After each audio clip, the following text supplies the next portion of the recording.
Praise the lord, హల్లెలూయా. దేవుని నామంలో మీ అందరికీ వందనాలు. బాగున్నారా అండి? ఈరోజు దేవుని వాక్యం ఏంటో చూద్దామా?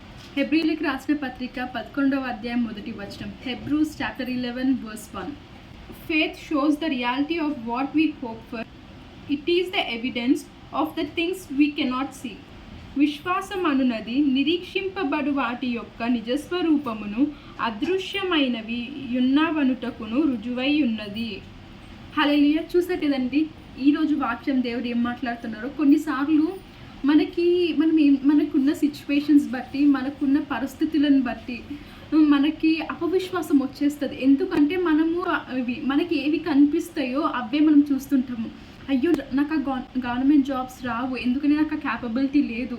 నేను ఎన్నో ఇయర్స్గా నేను కష్టపడుతున్నా నా జాబ్ కోసము, అయినా కూడా రావట్లేదు, ఎందుకంటే నాకు ఆ నాలెడ్జ్ లేదు.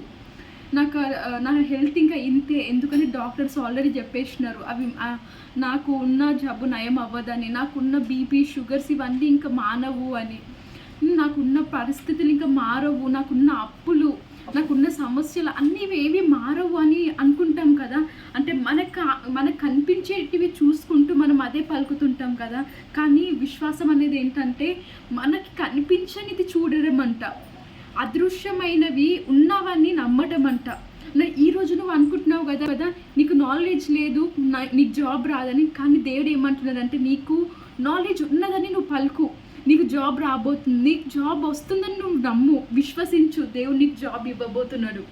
నీకున్న ప్రతి ఒక్క అనారోగ్యపు సమస్య డాక్టర్స్ ఇచ్చిన రిపోర్ట్స్ బట్టి కాదంట, దేవుని వైపు చూస్తూ నమ్మకం విశ్వాసంతో మాట్లాడమంటున్నాడు దేవుడు ఈరోజు.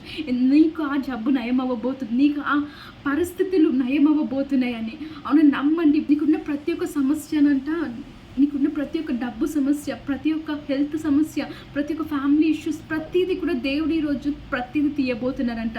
నువ్వు చేయాల్సింది ఒకటి, ఏదైతే నీకు కనిపించట్లేదో, ఏదైతే ఇంకా కాదు నా జీవితంలో, ఇంకా నా జీవితంలో ఈ అప్పులు పోవు అని ఏదైతే నువ్వు చూస్తున్నావో, ఏదైతే నువ్వు బాధపడుతున్నావు, అది నువ్వు చూడాల్సింది ఏంటంటే ఆ అప్పులు పోబోతున్నాయి, దేవుడు తీర్చబోతున్నాడు. నాకున్న ఆ జబ్బు పోబోతుంది, నాకున్న పరిస్థితులను దేవుడు మార్చబోతున్నాడు అని.